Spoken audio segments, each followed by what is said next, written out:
Hi PRSLT cooking and ട്രാവലിൽ നിങ്ങൾക്ക് എല്ലാവർക്കും സ്വാഗതം. ഇന്ന് ഞാൻ ഉണ്ടാക്കാൻ വേണ്ടി പോകുന്നത് ഒരു മോരും വെള്ളം ബട്ടർ മിൽക്ക്. അതിന് വേണ്ട സാധനമാണ് 2 സ്പൂൺ തൈര്,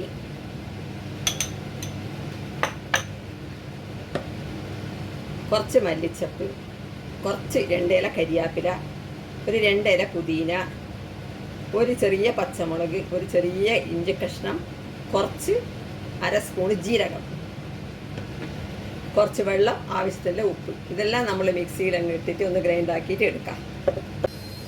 ഇതാ നമ്മൾ ജീരകം, പുതിന, മല്ലിച്ചപ്പ്, ഇഞ്ചി, മുളകെല്ലാം ഇട്ട് നല്ല ബട്ടർ മിൽക്ക് റെഡി ആയിട്ടുണ്ട്.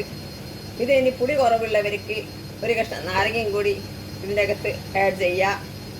എനിക്ക് പുളി ഇഷ്ടമില്ല, അതുകൊണ്ട് ഞാൻ നാരങ്ങ ആഡ് ചെയ്തിട്ടില്ല. ഇതേപോലെ നിങ്ങൾ ഉണ്ടാക്കി കുടിച്ച് നോക്കണം. ഈ വീഡിയോ കണ്ടവരെല്ലാവരും ലൈക്ക് ചെയ്യുക, ഷെയർ ചെയ്യുക, സബ്സ്ക്രൈബ് ചെയ്യുക. പുതിയൊരു വീഡിയോ ആയിട്ട് നിങ്ങളുടെ മുന്നിൽ. ബൈ.